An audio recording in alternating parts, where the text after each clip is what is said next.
Welcome to the Evident Conspiracy Files. This is where we investigate the hidden topics in the shadows.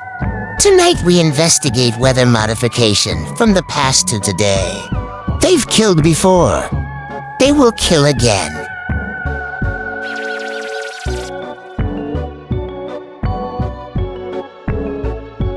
Welcome, truth seekers, skeptics, and night owls chasing shadows in the twilight, to another spine-chilling episode of the Evident Conspiracy Files. I'm your host, Mark Mayhew, the guy digging through declassified dustbins and staring at the skies that don't look right.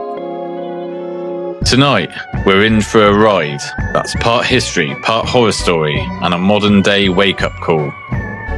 We're talking about ghosts of experiments past, when the governments turn their own people into unwitting lab rats under national security.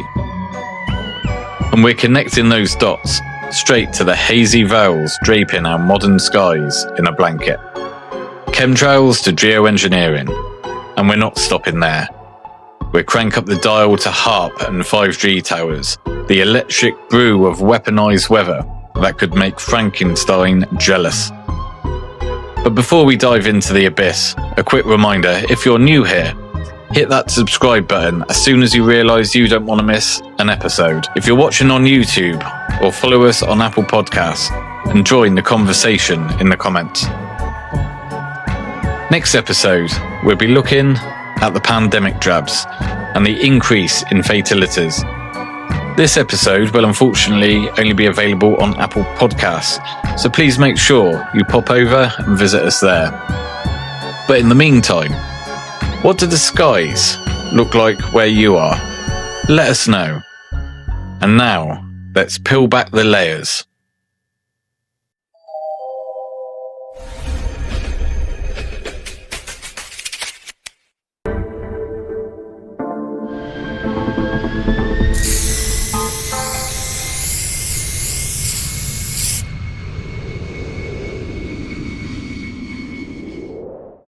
Oi, Mark. Sky's hazy. That's just me breathing heavy after chasing all them chemtrail deniers. Keep talking, mate. Death's got nothing but time. Unlike you lot. Lovely stuff. Alright, let's start at the beginning, or as close to it as these redacted files allow. Picture this, it's the Cold War. The Iron Curtain's rattling, nukes are on hair triggers, and the world's leaders are sweating bullets over invisible threats. Biological warfare, chemical clouds that could choke a city before breakfast. But how do we prepare for the apocalypse without practicing on, well, ourselves first? Enter the mad scientists of Porton Down, the UK's secretive bioweapons lab, tucked away in Wiltshire's countryside like a villain's lair in a Bond flick. Declassified in 2002, that's right, we had to wait over 50 years for the truth to trickle out. These files that paint a picture less like James Bond but more like Frankenstein's lab with a Union Jack flag. From 1940 to 1979, the Ministry of Defence ran over 20,000 experiments on British servicemen and civilians. And get this, they sprayed bacteria over entire towns with E. coli, that gut wrecker you blame on bad sushi. They sprayed it and let it ride the wind.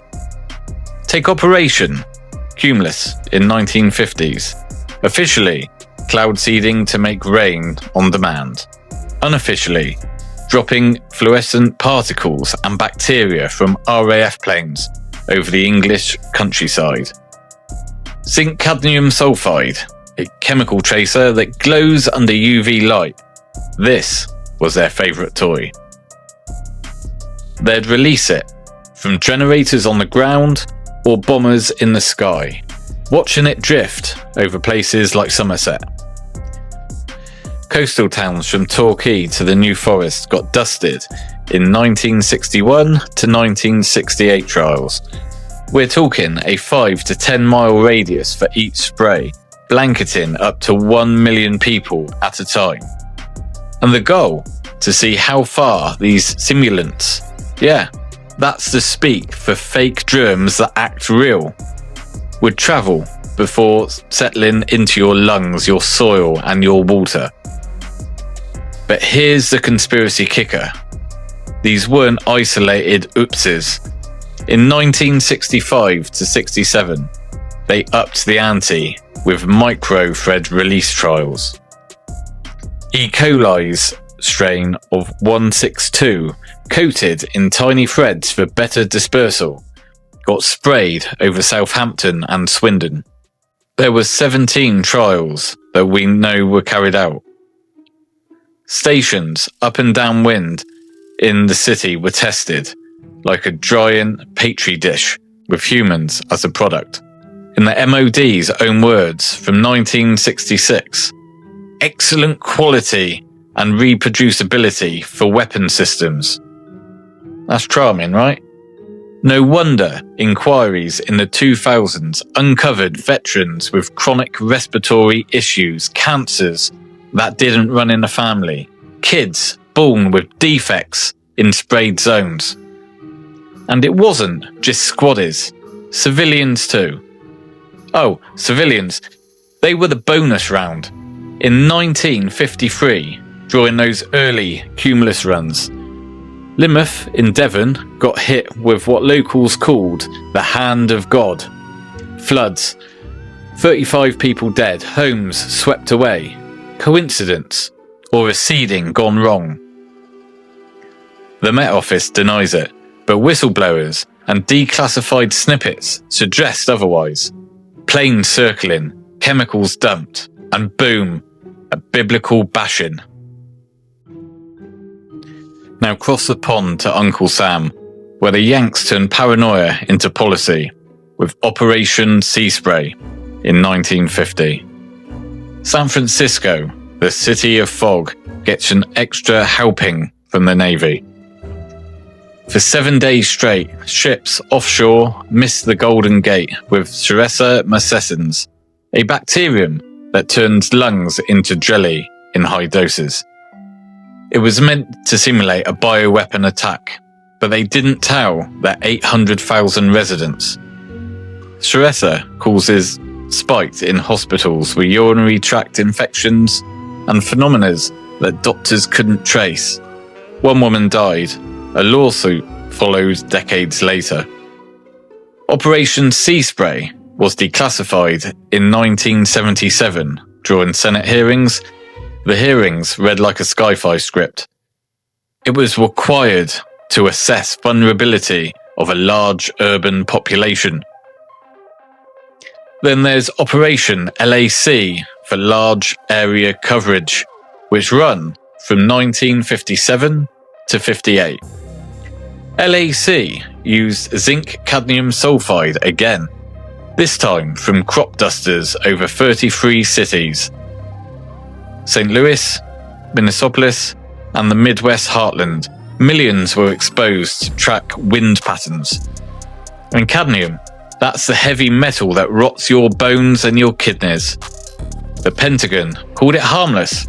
However, in 2002, reports admitted to its harms. Then there was Project 112, running from 1962 to 1973. Product 112 ran over 50 sites, from Dugway Proving Ground to Utah to the Hawaiian beaches. Nerve agents like sarin and VX sprayed on troops who thought they were on military exercises.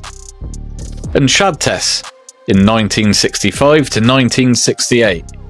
Shipboard hazards, they said. Aircrafts dump over Alaska's Gersile River. Joint with the UK, even the Porton Down boys were lending a hand. These weren't accidents. They were blueprints, governments treating their citizens like chess pieces in a game of mutually assured destruction. And the personal stories, God, they hit like gut punches. Its owners not very keen for it to be filmed. Perhaps that's because in the 1960s it was a research base for scientists preparing for the possibility of war with the Soviet Union. The war they envisaged would be fought not only with tanks and bombs, but also with deadly diseases, so-called biological weapons. To see how far these diseases could spread, the scientists used an adapted ship, the ice whale, to spray supposedly harmless organisms called simulants over Dorset and Devon. The agent will usually be spread as a gas or an aerosol, and it's essential to know how this will behave in different terrains and weather conditions. These organisms travelled far inland. Testing stations from Bournemouth to Newton Abbot picked up samples of bacteria sprayed by the ice whale. Here in the Dorset village of East Lulworth, people believe the organisms released in the 1960s may be far from harmless. A survey of 22 families who lived here at the time shows a high number of women went on to develop birth problems or gave birth to children who had health problems themselves. It all adds up basically. During the period of the trials, these girls and some of the boys were grown up in this village, and all those children seem to have gone on to have these problems that I spoke about earlier. We know of families who have moved into this village since 1978. They've gone on to have perfectly healthy children, no miscarriages, no disabilities. It only seems to have affected the children who were grown up during this trial period. Their claims are currently being looked into by the Dorset Health Authority. It is a very slow process, and it has to be done very carefully, very accurately, because it's important to define how big is the population we're looking at, and we still don't know yet. We are now sitting here, decades later, looking back at the permissions that were granted, and my reading of this is that permission was granted. Now, it may well be open to another interpretation, but that's my reading of it. I think you have to look at the conditions at the time and try and put yourself back into the levels of acceptable risk that were considered to be appropriate at the time where we look at things these days. We took levels of risk then which we wouldn't dream of doing now. Now, if you're asking me, would I these days plan a series of trials of this sort without taking additional precautions, the answer is, of course, no. E. coli 162 was the other simulant used in the trials. It's a different strain of E. coli to that recently associated with food poisoning in Scotland. It was tested on mice to check it wasn't toxic, but campaigners point out that these mice were not allowed to breed, so the potential to cause birth defects would have been unknown. Can the MRE, can DARPA be trusted to have sent the right organism, or to have used the organism they said they used? We certainly sent the right organism. The explanation is that the material that was tested in the 60s, the identification they were able to produce then, put it into a particular group of strains. Now we've been able to identify which specific strain it is within that group. But that explanation is disputed by the director of the Laboratory of Enteric Pathogens. Well, I've not seen the material that you read out that has his opinion there, and I've not discussed it with him. Or perhaps it would bear a bit more looking into. Perhaps it would. Perhaps it would. Now let's humanise this horror show. Ian Fawkes, a Poulton Downs survivor from the sarin tests in the 50s. In a 2022 BBC interview declassified after his lifetime of silence, he described it. They said it was a free holiday. Next thing, I'm in a chamber, gas hissing, eyes burning like acid. Blinding headaches for weeks. My vision has gone fuzzy. Forever. Tremors, nightmares, a family watching dad fade away. He fought for medals like nuke test veterans did. But he got bureaucracy instead. Across the Atlantic, Edward Nevin from St. Louis and the LAC trials. A kid in his 50s, he grew up with leukemia clusters in his neighbourhood. His 1990s lawsuit unearthed Pentagon memos admitting cadmium exposure. We played in the dust, he said. White powder on the playgrounds. By 30, half of my class was gone. Or take the San Francisco sea spray widows. Anomalous in files, but their stories leaked in 1977 hearings. They said their husbands were coughing up blood, but doctors shrugged, with no idea. One said, he was fine Monday, skeptic by Friday. Surrender in his system. They called it a mystery phenomena. James Ketchum's memoir, Chemical Warfare, Secrets Amongst Forgotten. This spills the beans in the US. Volunteers, soldiers mostly, dosed with LSD. One guy, mid-trip, thought the walls were melting and begged for mercy. Ketchum's overseeing documents later confessed the guilt. We broke minds to build defences. Houghton veteran Michael Freeman, in his book, Mustard gas chambers disguised as steam rooms. Blisters, like leprosy. Lungs, scarred for life. These aren't tall tales, they're real accounts and inquiries. The slow drip of truth from vaults sealed tighter than Fort Knox. Over generations, studies like those sprays to higher asthma rates in sprayed zones and unexplained cancers, etc. Yet no apologies. We just get it's defence research. But defence against whom? Our own people? Defensive? How? I was the original test subject, sprayed with holy water once. Burned like brimstone. You lot think chemtrails are bad. Try eternal damnation with a side of bile poisons. Speaking of skies, fast forward to today, where the ghosts of Porton Down and Dugway whisper through the modern mandates. Enter ARIA, A-R-I-A, the Advanced Research and Invention Agency, launched in 2023 with an £800 million war chest from the Treasury. Publicly owned, sure, but they are run by a bald with ties to the bind.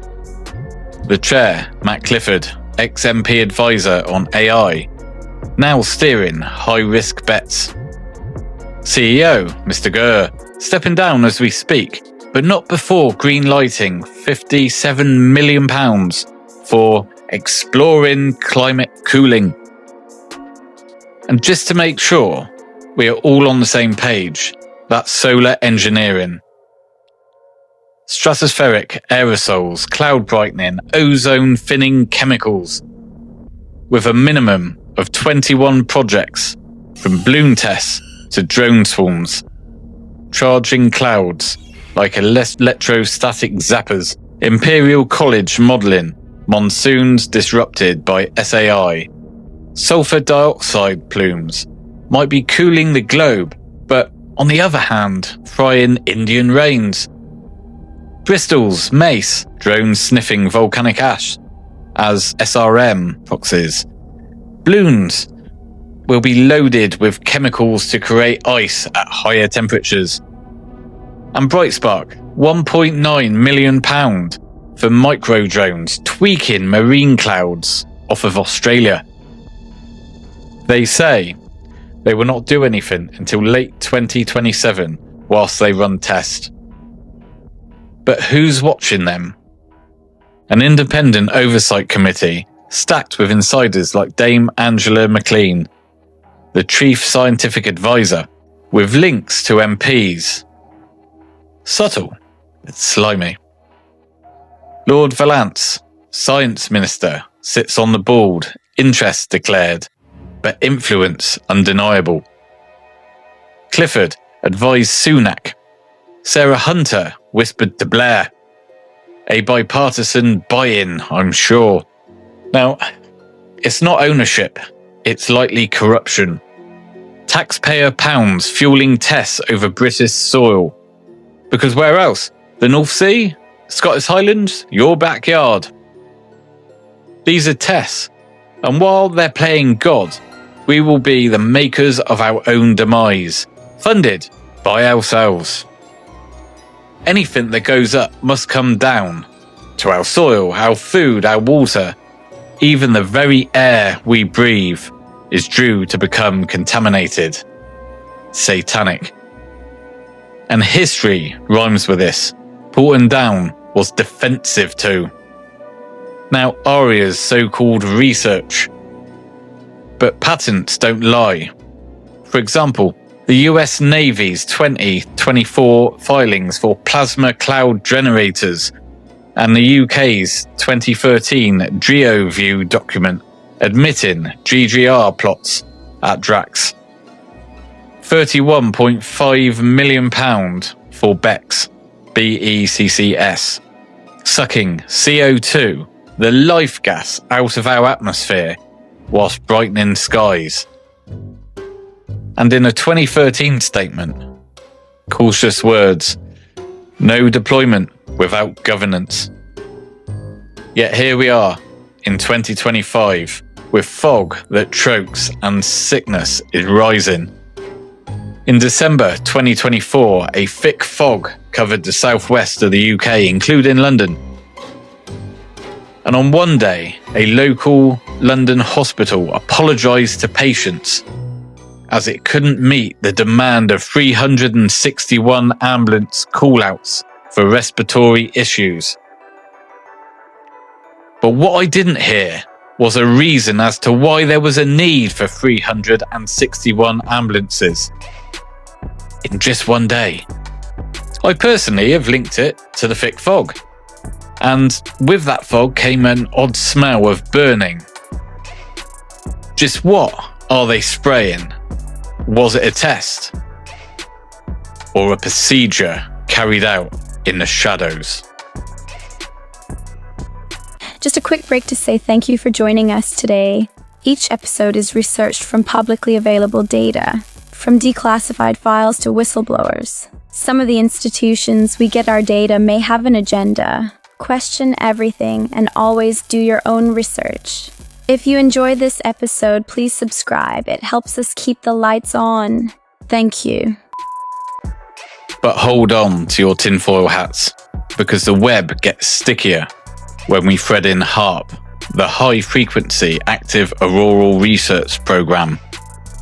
If geoengineering is the spray paint on the canvas of control, HAARP is the electromagnetic sapping it into a masterpiece of mayhem.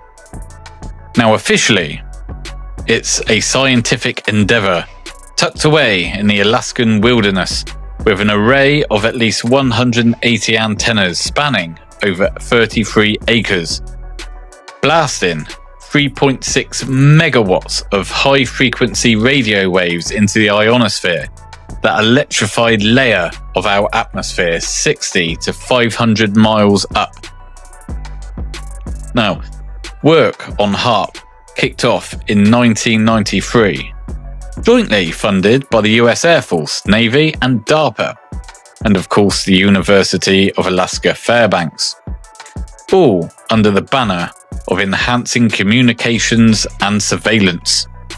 By 2007, the ionospheric research instrument, their crown jewel, was humming, capable of heating pockets of the upper atmosphere like a microwave for the sky. The pitch: to study how radio waves bounce, improve over the horizon radar, maybe even steer signals for submarine tracks and, of course, satellite spying. This might sound benign, right? Like a ham radio on steroids. But peel back the press releases and the why whispers darker. Remember, this isn't backyard tinkering. It's a $250 million taxpayer gizmo designed to poke the ionosphere's plasma. Free electrons and ions dancing in the void, creating artificial auroras with the ability to mimic natural solar storms, but on demand. So why Alaska? Well, it's remote and aurora rich, perfect for hiding in plain sight under the northern lights. This base is unmanned and controlled remotely, with few locals that ask questions. Oh, and the shutdown scare of 2014. The Air Force pulls the plug and says, "Mission accomplished." But wait, In August of 2015, it flips to UAF ownership, reborn as a university facility with NSF giants flowing. Fast forward to 2025, they're still firing it up, blasting the ionosphere, probably damaging the ozone layer. All while, you're being eco-friendly and even cleaning out your Marmite pots for the bin man. From January 28th to February the 2nd, they ran a campaign, delayed by blizzards, but beaming away anyway.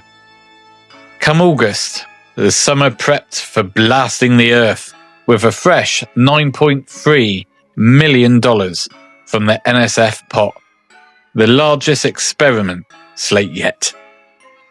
Coordinating with lunar bounces and asteroid radars. But why keep the lights on after 30 plus years? What more can you learn with the same instrument in the same patch of sky? Remember, it's 3.6 megawatts of energy. It's a power hog, enough juice to light small towns, guzzling diesel generators in the Alaskan wilds, rippling electromagnetic fields that tweak Earth's magnetic cocoon. So, what's the effects? It's been documented temporarily radio blackouts, ELF waves penetrating oceans, even earthquake-like tremors in labs. If it's just research, why blackout notices are given to ham operators and astronomers? Why the amendments for airglow observer guides, hinting at visible sky fireworks? Through the conspiracy lens, and this is where it gets electric. HAARP isn't studying, it's steering. Nick Begich Jr., son of a congressman turned whistleblower, dropped the bomb in his 1995 book, Angels Don't Play This HAARP. This array's now tuned as a weather weapon. Heat the ionosphere, warp jet streams, seed superstorms. As for earthquakes, well, we know scientists say in theory it's possible, relating back to Nikola Tesla's research, when he accidentally caused earth shudders, causing him to change tack. Sap fault lines with modulated ELF pulses, low frequency vibes that resonate with tectonic plates. As for the conspiracy theory on HAARP as a mind control weapon, again, science says it is possible. We know the brain works with frequency and electric impulses. In fact, many people around the world know when a storm is coming. They get headaches, etc. So HAARP, in theory, for now anyway, could bounce signals off of a heated dome and beam energy waves into people's heads. Probably en masse. But MK Ultra 2.0. Begich wasn't alone. Patents from the 80s, from Bernard Eastland's brainchild, licensed to ARCO, Power Technologies, which spells it out. Method for producing a man-made hurricane by superheating air masses. I found that interesting with that bit of research, is they do have that technology. But either way, why run tests in 2025? Because they've reiterated post 2015 handover, it's dual use gold. Civilian cover for military mods, the NSF cache. Slush for black budget tweaks. And the energy drain. Billions in operation costs over the decades. Unless, of course, it's yielding their desired fruit.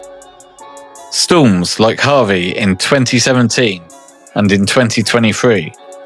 HAARP pings could cause rapid changes in storm intensity. So, coincidence or agenda? HAARP stands for the High Frequency Active Auroral Research Program. The federal government spent about $300 million. It's the most exquisite of its kind in the world. It's currently owned and operated by the Air Force Research Lab. And they have other priorities. They've done some tests over the years. Now they want to go do other things. So it's become a bit of an orphan sitting down there in Kokona. The U.S. has the lead in the world in this area. It would be a shame to give that up. The other facilities aren't nearly as flexible or as powerful. And HAARP can do science that the other two can't. There's a chart that shows, it compares all the heaters, including air receiver. You can see that it's quite a bit more powerful and more flexible. It's an instrument that allows us to make small changes to the ionosphere, and then we can measure the response of the ionosphere in the upper atmosphere to the changes that HAARP is making. Scientists have categorized the various layers of the atmosphere. Most of the weather that we experience occurs in the troposphere. When we fly in commercial aircraft, we're generally flying at the top of the troposphere. Above that is the stratosphere, and above that is the mesosphere, and above that is the thermosphere. And the ionosphere is basically part of the thermosphere, which extends from about 80 to 100 kilometers altitude all the way up to about 1,000 kilometers altitude. And so the ionosphere is generally what we refer to as the partially ionized portion of the thermosphere.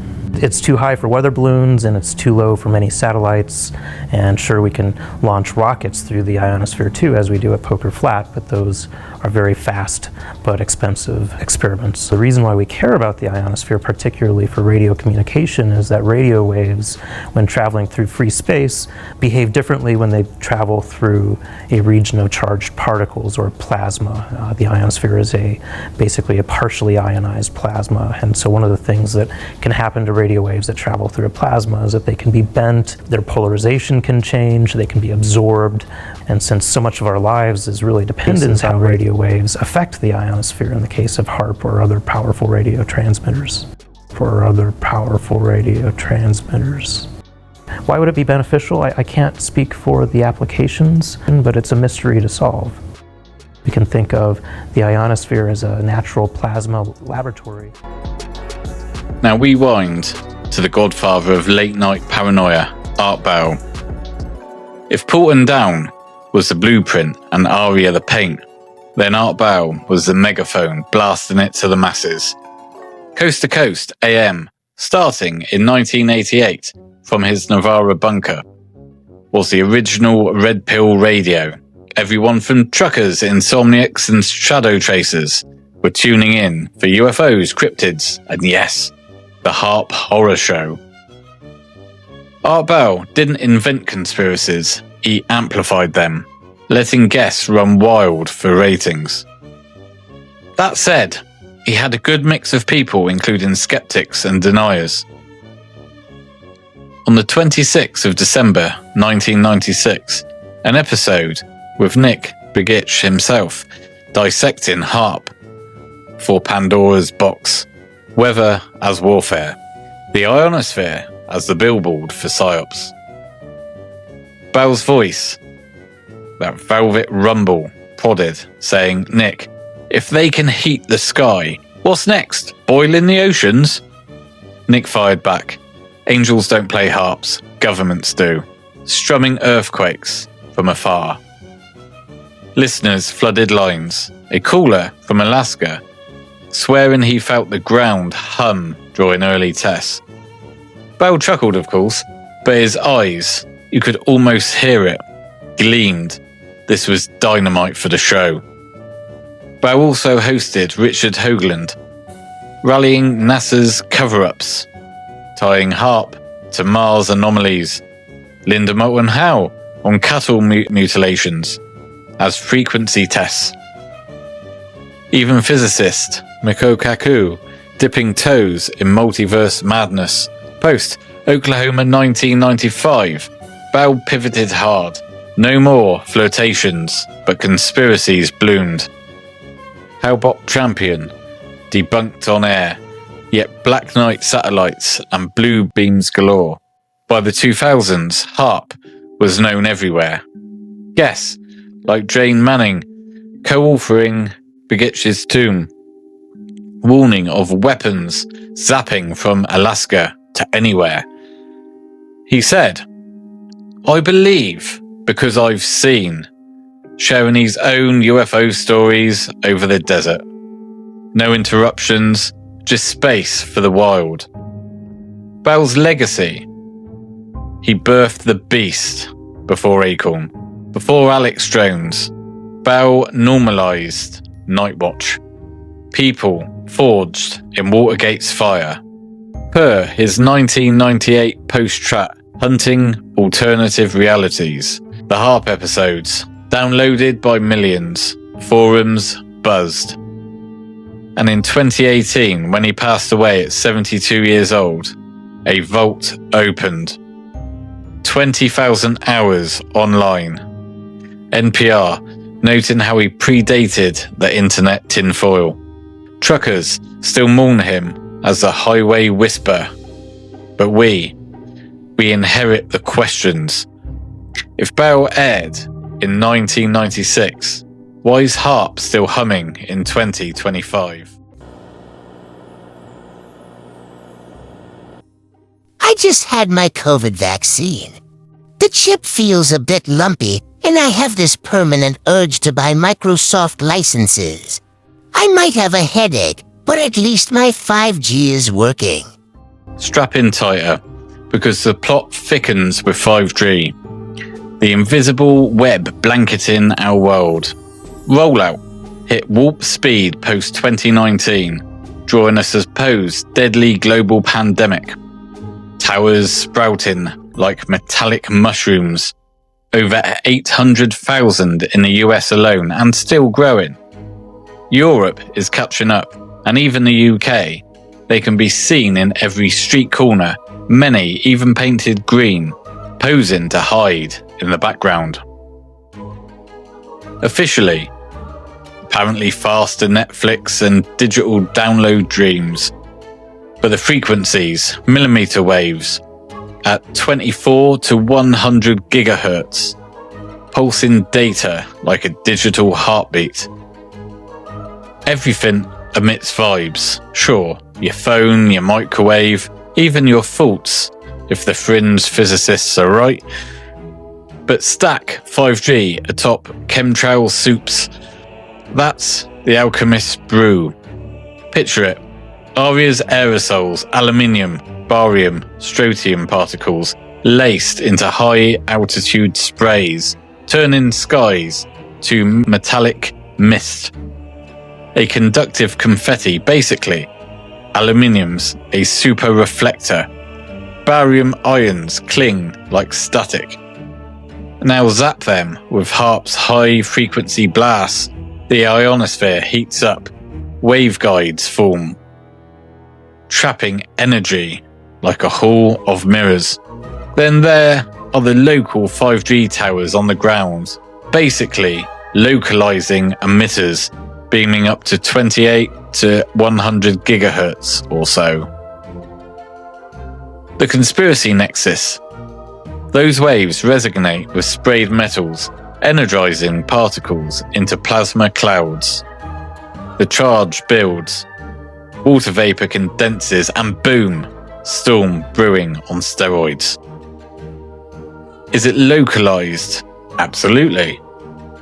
HAARP's pulses are wide, but modulates for pinpoint ELF sidebands from 3 to 30 Hz, drilling deep, syncing with 5G's bursts to superheat microzones. The result, enhanced fronts, that sudden intensification weathermen shug at.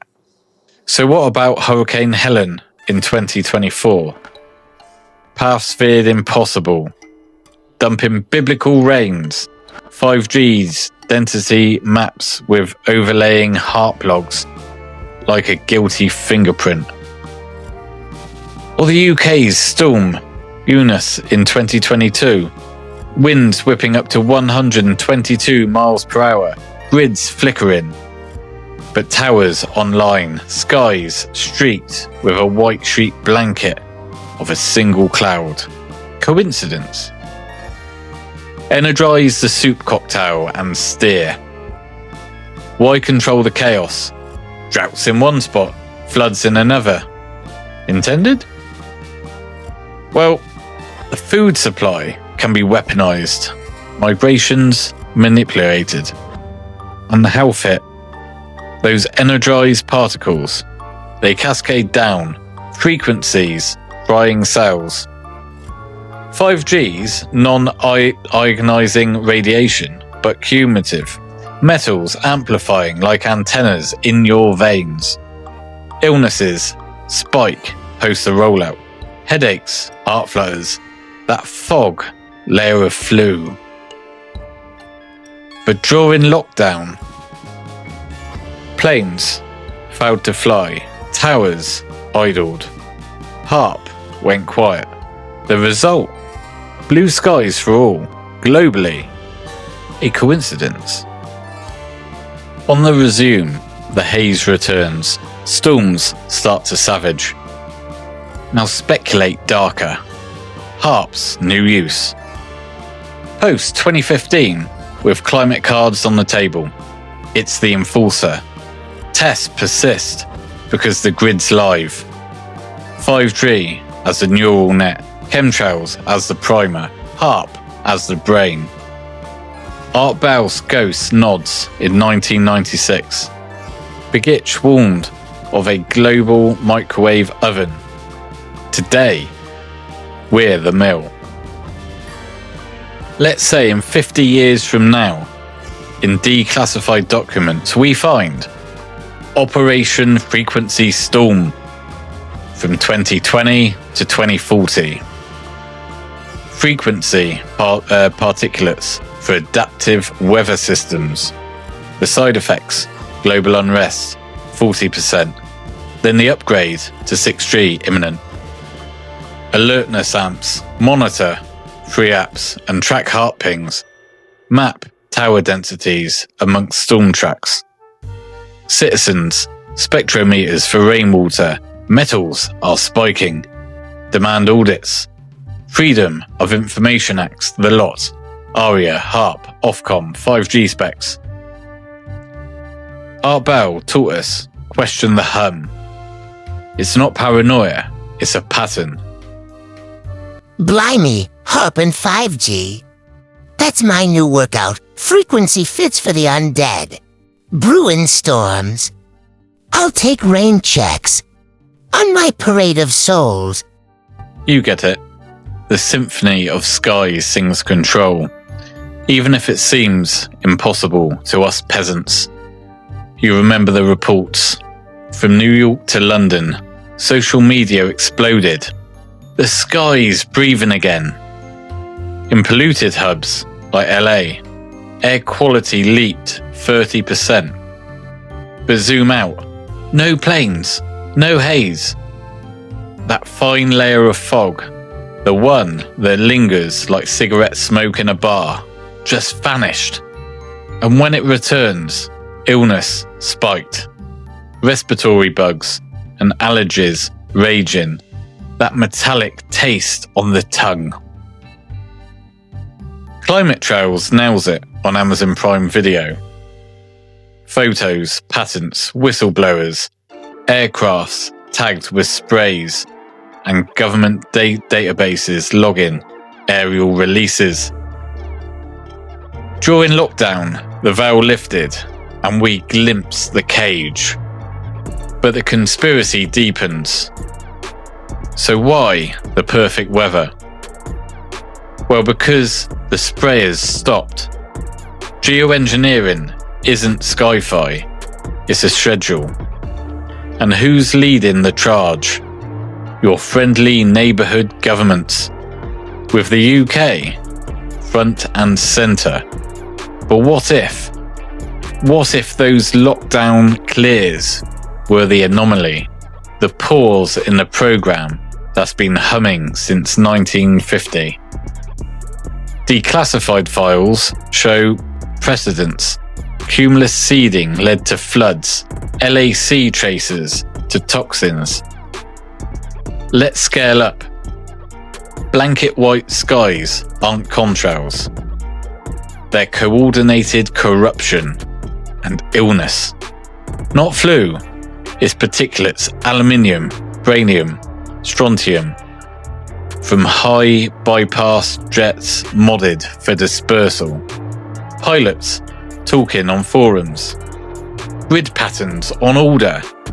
Tanks venting mid-flight.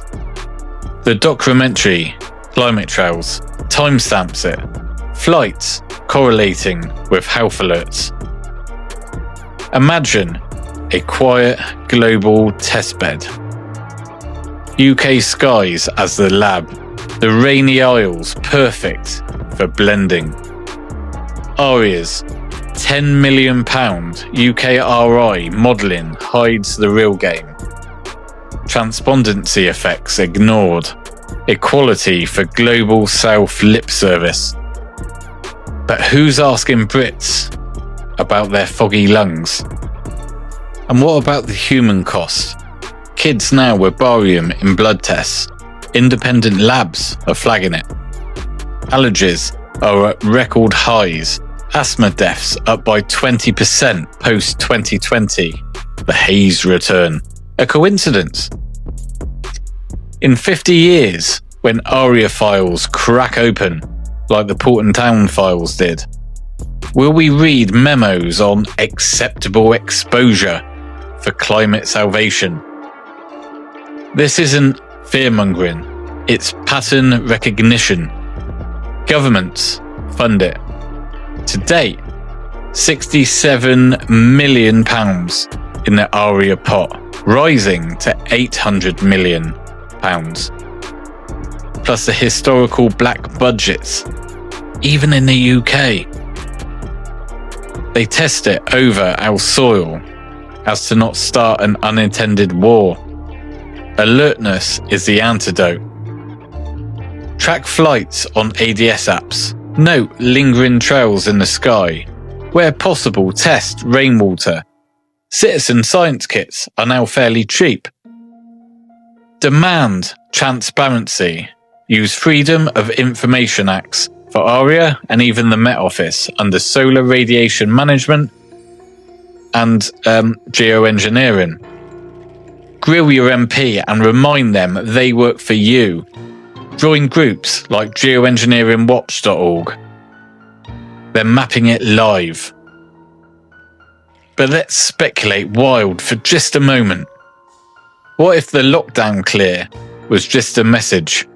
A glitch in their designed matrix, which has now woken many people up to those long-term tests showing what normal actually could be.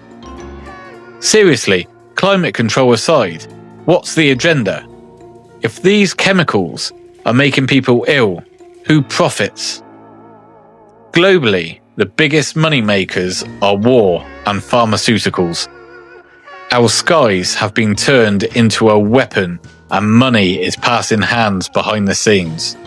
People are becoming more sick more regularly, and big farmers' profits are soaring. Farmland in recent years has become unusable through drought and even flooding. Even a high content of heavy metals has also been detected in soil and the food it produces. Struggling farmers who have owned their land over their generations have now no other option but to sell. And who buys the massive amounts of farmland at the moment? The big one that stands out, especially in the United States, is Bill Gates, who is a major funder of solar radiation management. Yeah, you may have guessed it, Bill Gates. Even gauging public reaction to illness, it has now been normalised, especially in the winter months. Yet, if we step back and look outside the box, the winter over the UK, we get a lot more low pressure weather systems. Anything sprayed by SRM will drop to ground level. You breathe it in. The next day, that winter sore throat just hits you as you think, great, I'm getting ill. Now over to COP30. They We've carved highways through the Amazon for access, yet preaching preservation. Hypocrisy's the real virus. Do as we say, not as we do. Yet deeper still, the ties to HAARP. We've covered the arc, but imagine the full-circuit ionospheric heaters pulsing with 5G's ground hum, chemtrail metals as the wire. Storms not born, but engineered, localized zaps turning drizzle to deluge, winds whipped by waveform. Art Bell's colors foresaw it, Nick's book blueprinted it.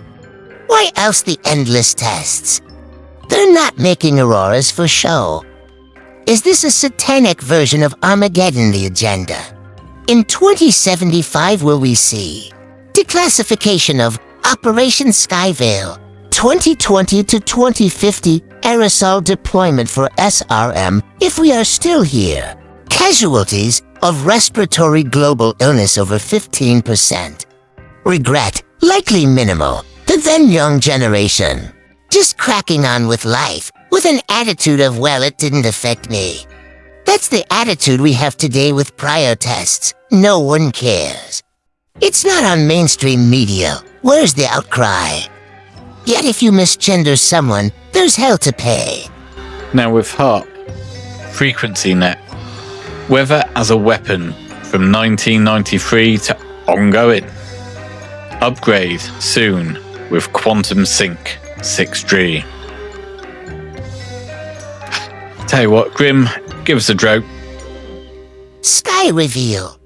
Sounds like my ex-wife's perfume.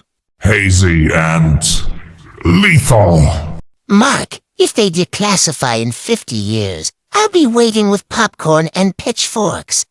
But hey, at least the chemtrails make great connect the dots for my Reaper roots. And HAARP.